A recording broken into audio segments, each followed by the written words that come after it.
This is what Richards and Rogers, who developed this, called the design of the class. The design, I like to break it down into 4 very simple parts. What does the teacher do? What does the student do? What do the students do? What's the role of the materials? And how is all this combined into a class structure or a syllabus? So you have syllabus, the teacher role, the student role, and the role of the materials. And different language teaching methods have very different views of that. So let's talk about this teacher role for a minute here, since that's what you're really going to be focusing on when you're doing your training overseas. When you had your discussion in your groups, and I actually asked you, what does the teacher do in your classes? So what's your sense of what a teacher's role should be? Pick on some different people here. Mark? I guess the teacher is, well, in my experience, the teacher was there to, I guess, check the students, I guess, accuracy in language, maybe like give them a reason to learn it based on, I mean, like I know myself, I kind of want to learn a language, but I need somebody to be there, like guiding me and also pushing me and giving me a reason to do it every day or do it enough so that it's effective. Okay, so you have sort of 2 different roles there. One role was evaluator, and one role was motivator. Okay? How about Kathy? What are your thoughts on the teacher role? I think an instructor role to correct and also to introduce new topics, to clarify if the textbook isn't a particularly helpful source, to condense everything together and clarify that topic and I just make everything come together. Okay, so to be the expert, the guide. Anybody have any other ideas? Just to engage the students and to kind of direct the class. I'm sorry, be what? To direct the class. Kind of like Director, okay. As a director and someone who keeps the students engaged. Yeah. In a conversation class in Japanese I took here, oftentimes the class is so small that when you do like conversation exercises, the teacher participates too. So you're conversing with your teacher, which sometimes is very high pressure.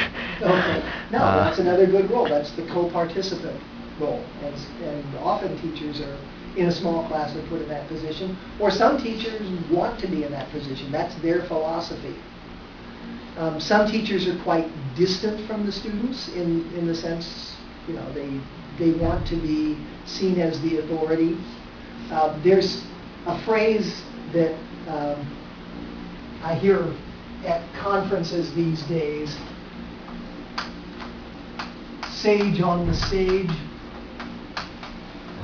versus guide on the side.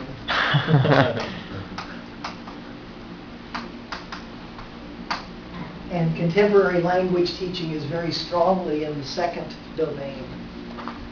The idea that the teacher's role is not, in fact, to be the authority directing, but more the motivator, the nudger, not the pusher, and someone who helps people do things but doesn't force them to do them.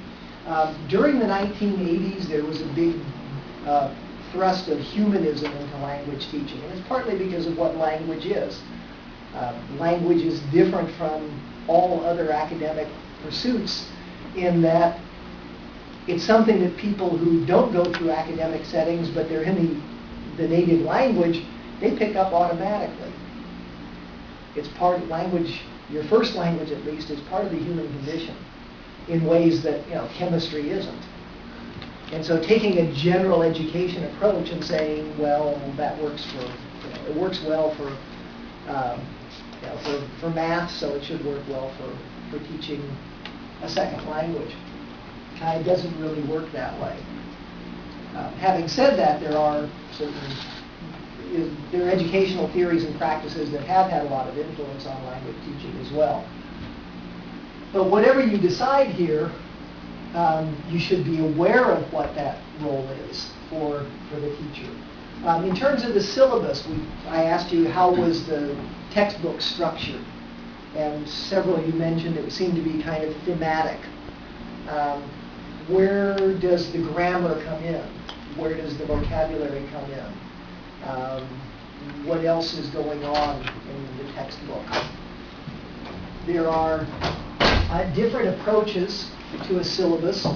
One common one, in fact, probably the most common one worldwide, is called the structural syllabus, which means you divide you take the rules of grammar and blocks of vocabulary, and you build things around those to make sure that during your first couple of years of a language, you've covered all of the main grammatical structures and enough core vocabulary.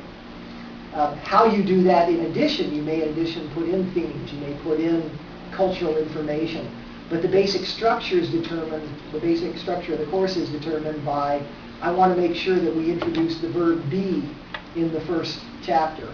I want to introduce, have in the second chapter. I want to start introducing, past tense in the 10th chapter. So that's a structural syllabus. Another approach is called a situational syllabus. This actually sounds like it is maybe what you were talking about, Olivia, with learning survival language. So a situational syllabus, instead of having present tense as the title of the chapter, it would have at the hotel, in the restaurant. So you learn what you need to survive in a particular setting. The grammar is still there, the vocabulary is still there, but it comes in to fit the situation rather than the situation fitting the grammar and the vocabulary. Other approaches, there's what's called a content-centered syllabus. In that one, you actually start with the content. It tends to not be used at the lowest levels. It needs some language to do that. But in a content-centered syllabus, for example, the first one I was familiar with was an elective course taught at the English program in Ohio that I was teaching at back in the 80s. And it was a course in photography.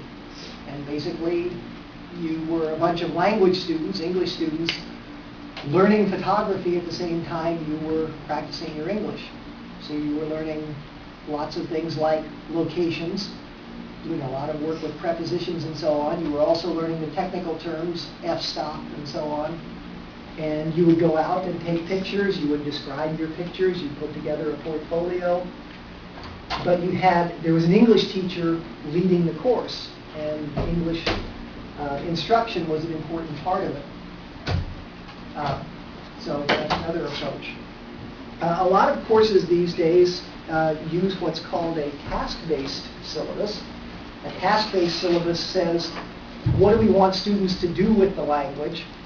And they're given particular tasks. They start out fairly simple, and they get harder as you go through the language. A more advanced task, for example, might be asking students to set up a web page and describe their culture to outsiders using English. I have an example of a combination of a task-based and what people call an integrated syllabus here. I don't think I have quite enough. Is there